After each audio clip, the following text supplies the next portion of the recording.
Across the vast canvas of our planet, nature draws breathtaking boundaries.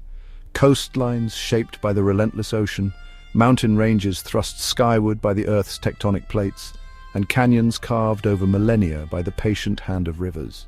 But humanity, in its own unique way, has etched its own lines upon the Earth's surface.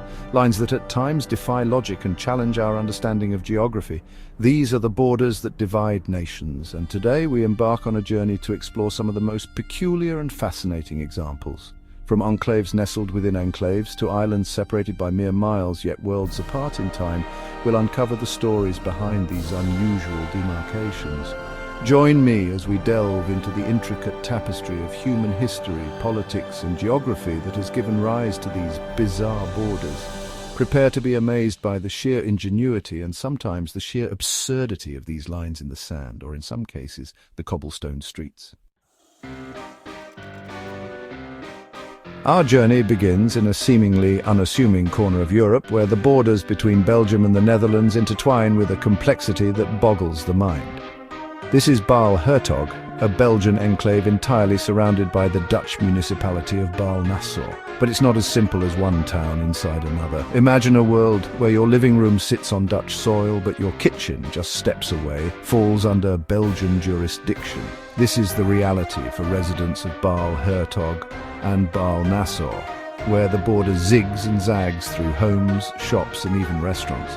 The origins of this intricate boundary can be traced back to medieval times, a legacy of land ownership, disputes, and treaties long forgotten.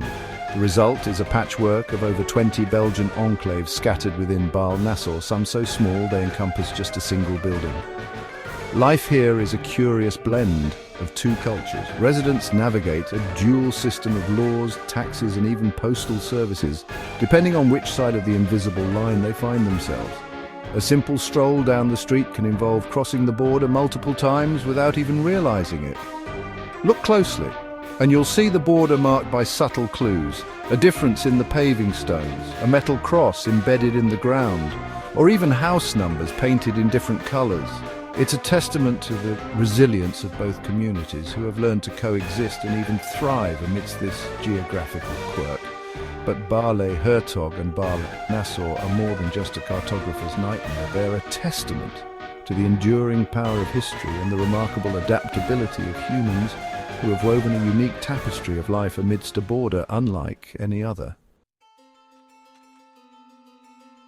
Our next destination takes us to the icy waters of the Bering Strait, where two islands stand as silent sentinels, separated by just 2.4 miles of frigid ocean. These are the Diomede Islands, Big Diomede belonging to Russia and Little Diomede, part of the United States. But these islands are divided by more than just water. They are separated by the international date line, that invisible marker that governs time itself. As a result, Big Diomede is a full 21 hours ahead of its smaller sibling. Imagine standing on the shores of Little Diomede and gazing across the water at Big Diomede, where tomorrow has already arrived. It's a stark reminder of the arbitrary nature of time zones and the profound impact they have on our perception of the world. For centuries, the indigenous Inuit people of these islands crossed freely between the two land masses, sharing a common culture and heritage. But the Cold War brought an abrupt end to this interaction as the Iron Curtain descended, separating families and severing ties that had endured for generations. Today, the Diomedes stand as a poignant symbol of the divisions that can exist between nations, even in the face of geographical proximity. Yet they also offer a glimmer of hope. With the thawing of Cold War tensions, there have been calls to reopen the border between the islands, allowing families to reunite and cultural exchange to resume. It's a reminder that even the most seemingly insurmountable barriers can be overcome with dialogue and understanding. Chapter 3. Our journey now takes us to the heart of North America, where the border between the United States and Canada runs straight through the town of Darby Line, Vermont, and Stansted, Quebec. Here, the international boundary isn't marked by a river, a fence, or even a wall. It's marked by a line, a simple black line painted on the pavement. This line, however, represents a very real division. It separates two countries, two cultures, and two sets of laws. But for the residents of Derby Line and Stansted, it's simply a part of everyday life. Imagine stepping out your front door and finding yourself in another country.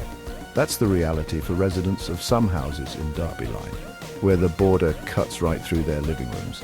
In fact, there's even a library, the Haskell Free Library and Opera House, that straddles the border, with its entrance in the United States and its stage in Canada. The library, built as a symbol of friendship between the two nations, stands as a testament to the unique relationship between the United States and Canada.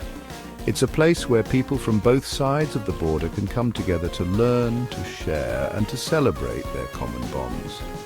Life on the border, however, is not without its challenges. Residents must be mindful of the laws of both countries. And even simple tasks like grocery shopping or visiting friends can involve crossing the border multiple times a day. But despite these challenges, the people of Derby Line and Stansted have created a vibrant and welcoming community that transcends the physical border that divides them. It's a testament to the enduring power of human connection and the belief that even in a world divided by borders, we are all connected. Chapter 4. Our exploration of unusual borders now takes us to the desolate region between Egypt and Sudan, where a vast expanse of land lies unclaimed by either nation. This is Bir Tawil, a 795 square mile testament to the complexities of international law and the enduring legacy of colonialism. Bir Tawil's unusual status stems from a quirk of history. In 1899, the United Kingdom, then the colonial power in the region, drew a border between Egypt and Sudan. This border, known as the political boundary, followed the 22nd parallel north, giving Bir Tawil to Egypt. However, in 1902, the British drew a second border, the administrative boundary, which placed Bir Tawil under Sudanese administration. This boundary was intended to reflect the actual use of the land by local tribes. The result of this cartographic confusion is that both Egypt and Sudan claim the more valuable Halaib Triangle, a region on the Red Sea coast, while neither country officially claims Bir Tawil. This makes Bir Tawil one of the few pieces of land on Earth that is not claimed by any recognized nation-state. Over the years, there have been a number of attempts by individuals and groups to claim Bir Tawil, but none have been recognized by the international community. For now, Bir Tawil remains a geopolitical anomaly, a no-man's land in the truest sense of the word. To Chapter 5. Our final destination takes us to the roof of the world, to the towering peak of Mount Everest, the highest point on Earth. But this majestic mountain is more than just a natural wonder. It's also a border, dividing China and Nepal along its summit ridge. The precise location of the border atop Everest has been a subject of debate for decades. China and Nepal had different interpretations of where the border lay, leading to tensions and even occasional standoffs between the two countries. Adding to the complexity is the fact that Mount Everest is not only a geographical boundary, but also a cultural and spiritual icon for both countries. For the Nepalese, Everest is known as Sagar Matha, meaning forehead of the sky, while the Tibetans call it Chomolungma, meaning goddess mother of mountains. In 2020, after years of negotiations, China and Nepal finally reached an agreement on the official height of Mount Everest, recognizing the commonly accepted elevation of 8,848.86 meters, 29,031.7 feet. This agreement also reaffirmed the existing border along the summit ridge, putting to rest a long-standing dispute. Today, climbers from all over the world continue to make the arduous journey to the top of Mount Everest, united in their pursuit of adventure and their awe of this natural wonder. And as they stand on the summit, they stand not just on the highest point on Earth, but also on a line that divides two nations and unites the human spirit in the face of nature's grandeur. As we conclude our journey across some of the world's most bizarre borders, we're reminded that these lines on a map, however peculiar or seemingly insignificant, represent the complex tapestry of human history, ambition, and our relationship with the world around us. They highlight the enduring power of geography to shape our lives, and the ingenuity and sometimes the absurdity of our attempts to impose order on the world. From enclaves within enclaves to islands lost in time, these borders challenge our perceptions and invite us to see the world with fresh eyes. So, the next time you encounter a border, take a moment to appreciate the stories it tells. Stories of conflict and cooperation, of division and unity, and of the enduring human spirit that continues to shape our world, one boundary at a time.